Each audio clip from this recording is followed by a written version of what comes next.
ఇక ఆయన నిన్నొచ్చి పెద్ద మనిషిలాగా మంచి చెప్తాడేమో అనుకున్నా. తోలు తీస్తా అని అన్నాడు.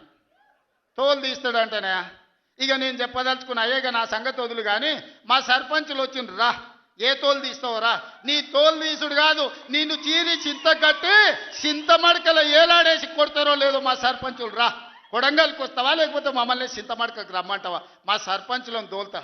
సోయి లేని మాటలు, స్థాయి లేని విమర్శలు.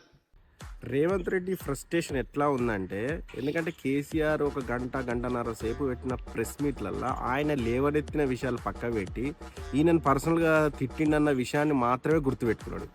ఎట్లా అంటే పోతిరెడ్డిపాడు సామర్థ్యం పెంచి ఏపీ జలాలు దల్లుకపోతుంది అయ్యా అంటే దానికి సమాధానం లేదు. చంద్రబాబు నాయుడు పట్టిసీమ ప్రాజెక్టు వల్ల గోదావరి నీళ్లను కృష్ణాలో కలిపి కృష్ణా నీళ్లను అధిక వాటాలతో కలుపుకుంటుందా అంటే సమాధానం లేదు.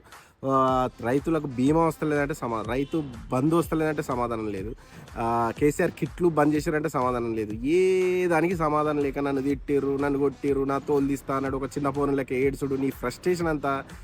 నీ ఫ్రస్ట్రేషన్ని మొత్తం నీ మంత్రుల దగ్గర చూపించుకో. ఎందుకంటే నీ మంత్రులే నీ మాటిన్నారు, నీ ఎమ్మెల్యేలే నీ మాటిన్నారు. నీ ఏడ పదవి పోతుందని చెప్పి వాళ్ళ దగ్గర గులాంగిరి చేసింది నువ్వెక్కడ. 10 ఏళ్ళు ఉద్యమాన్ని, 10 ఏళ్ళు తెలంగాణని ఏకచక్రాధిపత్యంగా కేసీఆర్ నడిపించింది ఇక్కడ. నువ్వు నీ స్థాయి తెలుసుకొని మాట్లాడితే బాగుంటుందని చెప్పేసి యావత్ తెలంగాణ కోరుతుంది.